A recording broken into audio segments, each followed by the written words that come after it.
Nutri-Rice at Sulit Rice ibebenta na sa mga Kadiwa Center at piling pamilihan simula ngayong Enero. 37 hanggang 38 pesos ang kada kilo ng Nutri-Rice, habang 35 hanggang 36 pesos naman ang Sulit Rice. Pagtitiyak ng Department of Agriculture, maganda ang quality ng Sulit Rice kahit broken rice ito. Nasa pagitan naman ng well-milled at brown rice ang Nutri-Rice na sagana raw sa fiber at bitamina. Ngayong taon din sisimulang ibenta ang Rice for All sa mas mababang halaga na 38 hanggang 39 pesos kada kilo.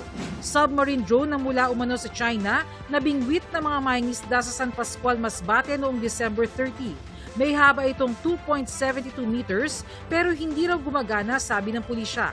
Base sa kanilang pananaliksik, may marka na HY-119 ang drone na tumutukoy sa isang Chinese underwater navigation and communication system.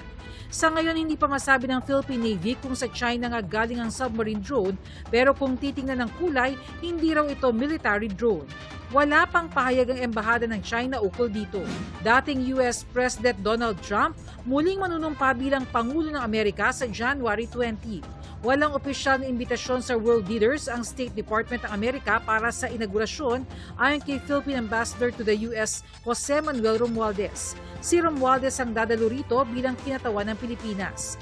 Pero bago yan ay nakausap na raw niya si Trump sa isang golf club sa Florida. Yeah, we love the Filipinos. We love Filipinos, sabi niya sa akin. Very cordial yung kanyang salita namin. Isa sa mga plano ni Trump ay ipa-deport ang mga illegal immigrants sa Amerika. Sa pagtaya ni Romualdez, hanggang 350,000 ang mga Pilipinong illegal na nananatili roon.